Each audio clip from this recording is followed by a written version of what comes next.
फौजी की बीवी का करवा चौथ। निर्मला रसोई में खाना बना रही होती है। वहीं उसके पति सुरेंद्र सिंह हॉल में बैठे हुए अखबार पढ़ रहे होते हैं।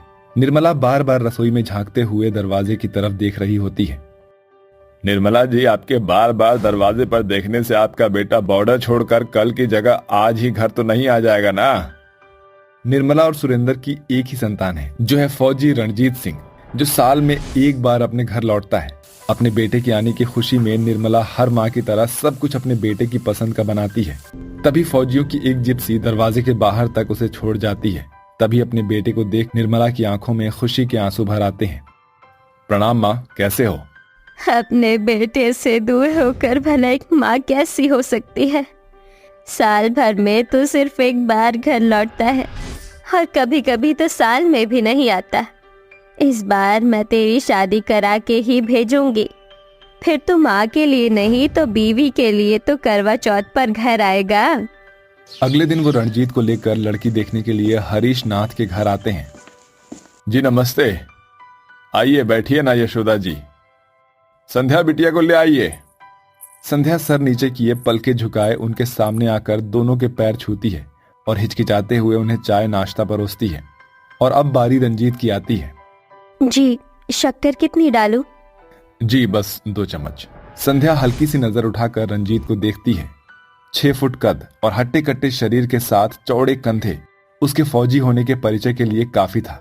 संध्या रंजीत को पहली नजर में देखते ही उसको अपना दिल दे बैठती है। भाई साहब, हमारी तरफ से ये रिश्ता पक्का है। हमारे फौजी बेटे को आपकी संध्या भा गई है। यशोदा जी, सबका मुंह तो मीठा कराइए। जी अच्छा। थोड़े ही दिनों में शादी की तैयारियां भी शुरू हो जाती है। वहीं जहां संध्या के मन में अपनी शादी के लिए हजारों सपने सज रहे थे, वहीं रंजीत के मन में भी अपनी सुहागरात को लेकर गुदगुदी उठ रही थी।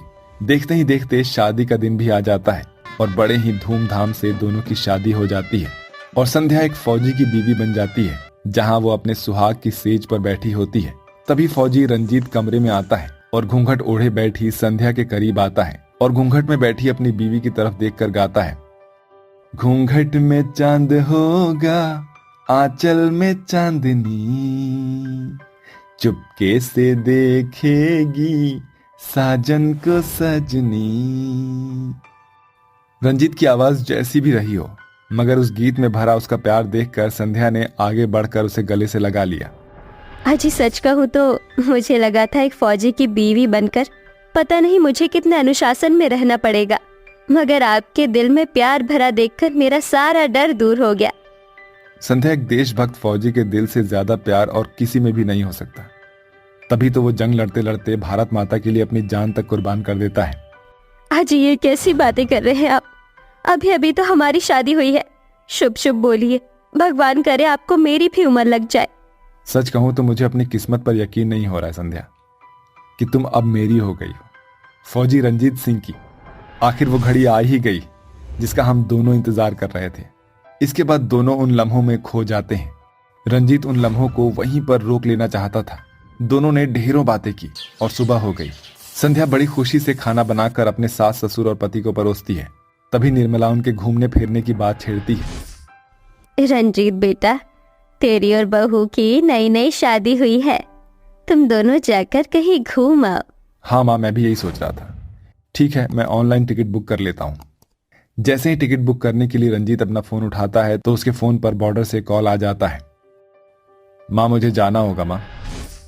मगर रंजीत, तुझे तो बॉर्डर से 1 महीने की छुट्टी मिली थी ना बेटा? हाँ पिताजी, मगर बॉर्डर पर जंग छिड़ गई है, इसलिए छुट्टियां कैंसिल हो गई है। मुझे जाना होगा पिताजी। ये सुनकर संध्या की पलकें भीग जाती है। रंजीत अपनी फौजी की वर्दी पहनकर तैयार हो जाता है। तभी संध्या उसकी आरती करके कहती है। सुनिए, कुछ महीनों बाद करवा चौथ है, आप तब तक तो आ जाएंगे ना? हाँ संध्या, मैं करवा चौथ पर जरूर आऊंगा। ये तुम्हारे फौजी पति का वादा है, तो मेरा इंतजार करना। अपनी पत्नी से करवा चौथ पर आने का वादा करके रंजीत बॉर्डर चला जाता है और देखते ही देखते सुहागनों का त्योहार करवा चौथ आ जाता है। पूरा बाजार सुंदर सुंदर साड़ियों और रंग बिरंगी चूड़ियों से सज जाता है। तभी बड़ी उम्मीद से संध्या अपने पति को फोन लगाती है। संध्या, कैसी हो तुम? जी मैं ठीक हूँ, आप कैसे हैं? अपना ख्याल तो रख रहे हैं ना? सुना है कश्मीर में बड़ी बर्फबारी पड़ी है। अच्छे से स्वेटर पहनकर रहना, मुझे आपकी चिंता हो रही है। संध्या तुम मेरी चिंता मत करो, तुम्हारा पति फौजी है और फौजी फौलाद और अंगारों तक से लड़ सकता है। अजी सुनिए, 2 दिन बाद करवा चौथ है, आप आएंगे ना? नहीं संध्या, यहाँ पर हालात बहुत खराब है। मेरे देश को मेरी जरूरत है, मुझे माफ कर देना प्लीज। अपने पति के करवा चौथ पर घर ना लौटने की बात सुनकर संध्या उदास हो जाती है और भराए मन से रोते हुए कहती है, कोई बात नहीं जी, आप अपना फर्ज निभाइए। मैं यहाँ आपकी लंबी उम्र के लिए करवा चौथ का व्रत रखूंगी। तभी संध्या की सास निर्मला वहां आ जाती है। बहू, शादी के बाद ये तुम्हारा पहला करवा चौथ है। चलो मैं तुम्हारे लिए बाजार से साड़ियाँ दिलवा लाती हूँ। नहीं माँ जी, मैं करवा चौथ पर अपनी शादी का जोड़ा ही पहनूंगी, जिसमें ब्याह कर मैं अपने फौजी पति की दुल्हन बनकर आई थी। देखते ही देखते एक दिन और बीत जाता है और करवा चौथ में सिर्फ एक दिन बाकी रह जाता है। मगर संध्या मन ही मन में अभी भी ये उम्मीद लगाए बैठी थी कि शायद उसका पति करवा चौथ पर बॉर्डर से घर लौट कर आएगा। तभी सास उसे सरगी से भरी थाली देकर कहती है, बहू, ये लो तुम्हारी करवा चौथ की सरगी। जी शुक्रिया माँ जी। सरगी में मावा मखाना, मीठी मठरी और मिठाई सब कुछ था, जिसे खाना संध्या को बहुत भाता था। मगर उसका दिल तो जैसे उसके देशभक्त फौजी पति के साथ बॉर्डर पर चला गया था। जैसे तैसे संध्या ने थोड़ी बहुत सरगी खाई और अगले दिन भूखी प्यासी रहकर करवा चौथ का व्रत रखती है। तभी देखते ही देखते दिन बीत जाता है और शाम ढल जाती है। संध्या अपनी शादी का जोड़ा पहनकर अपने पति के नाम 16 श्रृंगार करती है और शीशे में खुद को डबडबाई आंखों से देखते हुए अपने फौजी पति का गाया हुआ गीत फिर से गाती है। घूंघट में चांद होगा, आंचल में चांदनी, चुपके से देखेगी साजन को सजनी। संध्या बहू, करवा चौथ का चांद निकल आया है। संध्या करवा चौथ की थाली सजाकर उसमें अपने फौजी पति की तस्वीर रखकर छत पर आती है, जहां चारों तरफ औरतें सुहाग का जोड़ा पहने खुशी से नाच गा रही होती है। किसी छत की मुंडेर पर कोई सुहागन अपने पति के हाथों से पानी पीकर व्रत खोलती है, तो कोई अपना 16 श्रृंगार अपने पति को दिखा रही होती है। तभी संध्या मायूस होने की बजाय आंखें बंद करके अपने पति का चेहरा याद करती है और आंखें खोलकर कहती है, तो क्या हुआ जो मेरे पति इस करवा चौथ पर मेरे साथ मेरे पास नहीं है? मगर मुझे गर्व है जो मैं एक फौजी की बीवी हूँ, क्योंकि आज हर सुहागन के चेहरे पर करवा चौथ की ये खुशियाँ भी हम जैसे पत्नी के फौजी पति से ही तो है। ऐसा कहकर संध्या करवा चौथ की पूजा करके अपने पति की तस्वीर देखकर पानी पीती है और करवा चौथ का व्रत खोलती है और अपने सास ससुर के पैर छूकर आशीर्वाद लेती है। तभी वो गर्व से भरकर कहते हैं, जुग जुग जीती रहो। देख रही हो भाग्यवान, हम बड़े ही किस्मत वाले हैं जो हमें ऐसी गुणों वाली बहू और हमारे फौजी बेटे को ऐसी बीवी मिली है। संध्या रात भर अपने फौजी पति की तस्वीर को सीने से लगाए अपने सुहाग रात के लम्हों को याद करते हुए रंजीत की तस्वीर से ढेरों बातें करती है। तभी तड़के सुबह कोई दरवाजा खटखटाता है। जैसे ही संध्या दरवाजा खोलती है तो उसकी खुशी का ठिकाना नहीं होता। सामने उसका फौजी पति रणजीत सिंह खड़ा था। वो झट से उसके गले से लग जाती है। उसकी आंखों से खुशी के मारे झरझर आंसू बहने लगते हैं। आप आ गए? हाँ संध्या, मगर तुम्हारे फौजी पति को आने में जरा सी देर लग गई। तमाम बातों को भूलकर संध्या सारा वक्त अपने पति के साथ बिताती है।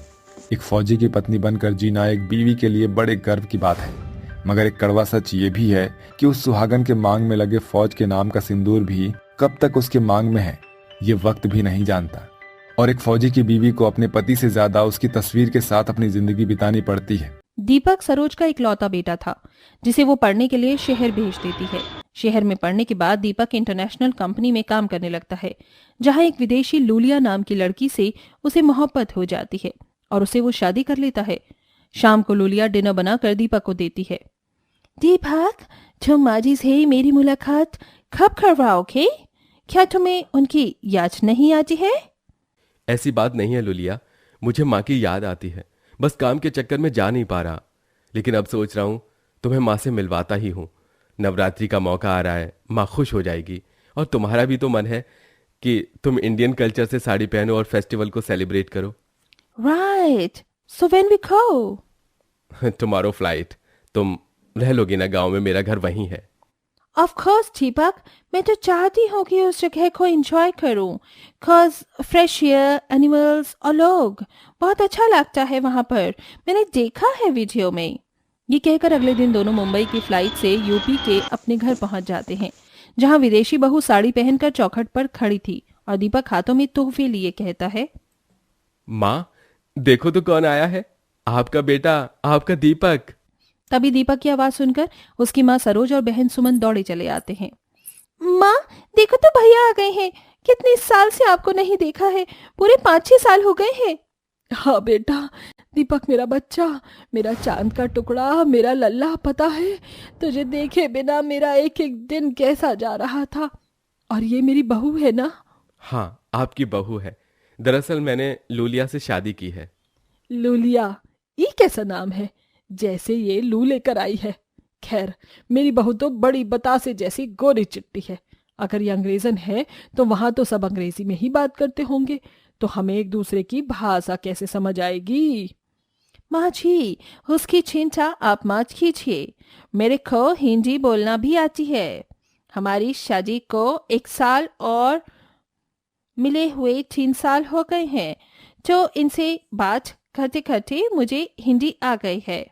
अरे मोरी मैया, मेरी बहू को तो हिंदी भी आती है। अरे वाह, तुम यही रखो, मैं अभी आरती की थाली लाती हूँ। वाह भैया, गजब की भाभी ले आए हो, बट मुझे भी थोड़ी थोड़ी इंग्लिश इज कमिंग। अच्छा तुझे भी आती है, योर इंग्लिश इज कमिंग।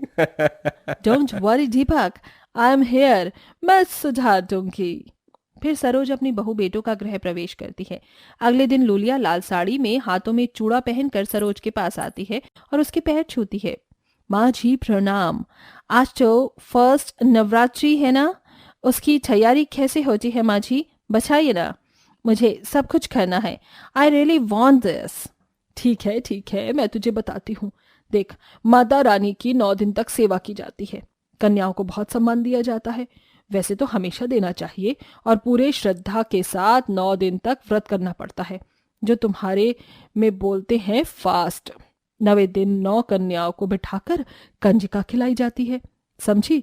इतना ही नहीं, ये 9 दिन रामलीला भी चलती है, क्योंकि 10वें दिन राम जी ने रावण का वध कर दिया था। आओ ठीक है माँ जी, पर अभी तो हमें पूजा करनी होगी ना, और मुझे आपसे आज ही करना भी सीखना है। हाँ, मैं तुझे सब कुछ सिखाऊंगी, साथ के साथ बता भी दूंगी। पहले हमें माता रानी की चौकी की स्थापना करनी होगी। चल जल्दी से बाजार जाकर नारियल, पुष्प और पूजा की सामग्री ले आते हैं, और व्रत के लिए 1 किलो सेब ले लेंगे। ठीक है माँ जी। माँ 1 किलो नहीं, 2 किलो ले आना, और 1 दर्जन केले भी, मैं व्रत कर लूंगी आपके साथ। तू व्रत क्यों रखेगी, तू तो चटोरी है, पूरा दिन चढ़ती रहेगी।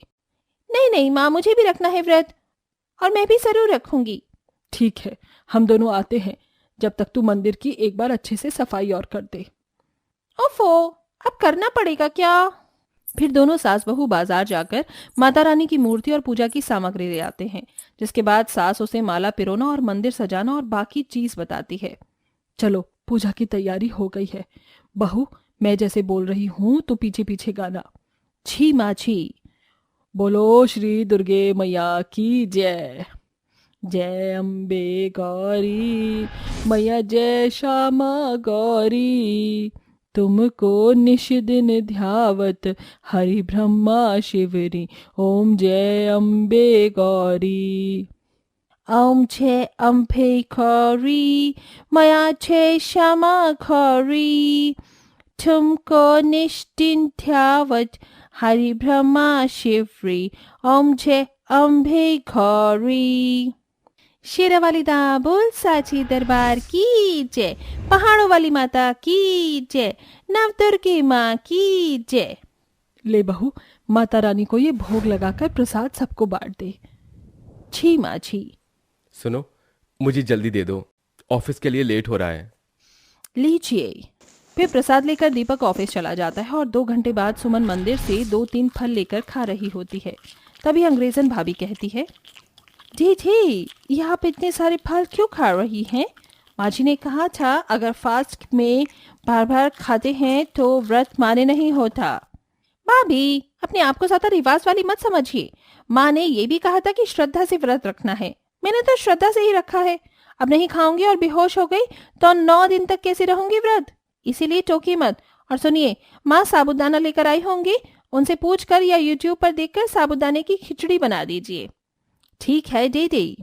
ये कहकर लूलिया खुद फास्ट रखे अपनी ननन का व्रत का खाना बनाती है और वो कुछ नहीं खाती। पूरे दिन सुमन बीच बीच में कुछ ना कुछ खाती रहती है।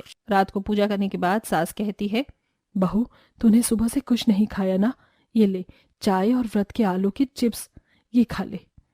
माँ जी ये खा सकते हैं? हाँ बहू, दिन में एक बार, और वो भी व्रत वाला खाना खा सकते हैं। बार बार खाने पर व्रत मान्य नहीं होता है।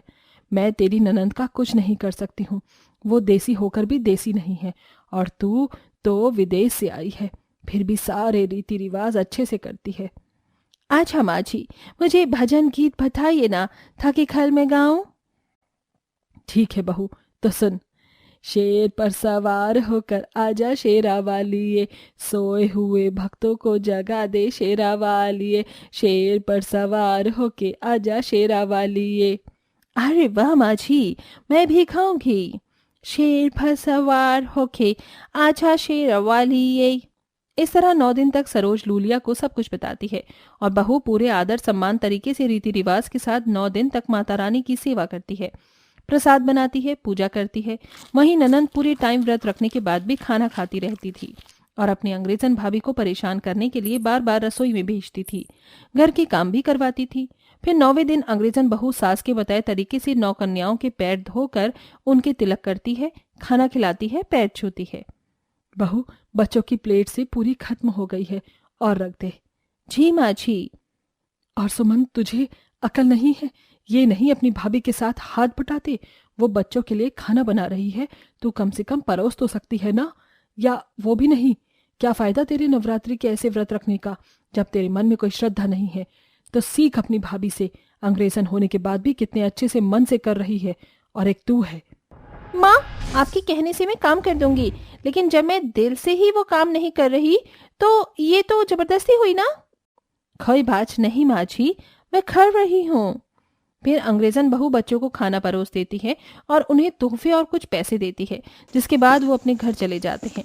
सुमन फिर से मंदिर में से फल उठाकर खाती है। उसके दुपट्टे में अचानक आग लग जाती है और अंग्रेजन बहू उसके दुपट्टे को बुझाकर उसे बचाती है। दीदी दीदी आप तो है ना, आप ठीक है ना, आपको कुछ हुआ तो नहीं? हाँ हाँ भाभी, मेरी जान बचाने के लिए मैं आपका शुक्रिया करना चाहती हूँ। क्या शुक्रिया? तुमने हरकत की है ना, उसका परिणाम दिया है माता रानी ने तुझे। बस उल्टा बोलना आता है।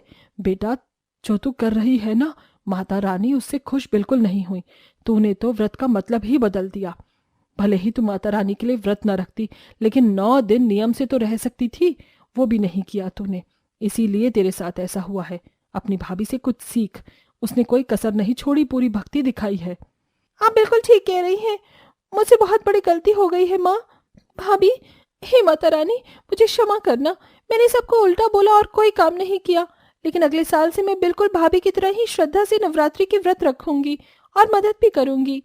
देखा माँ जी, आपके प्यार से कहने पर दीदी बिल्कुल समझ गई। अब सब ठीक हो गया है, आइए माता रानी का एक बार आशीर्वाद ले लेते हैं। इस तरह तीनों सास बहू और बेटी माता रानी का आशीर्वाद लेकर एक साथ खुशी खुशी रहती हैं और अगले साल ननंद अपनी भाभी की तरह अच्छे से नवरात्रि का व्रत रखती है।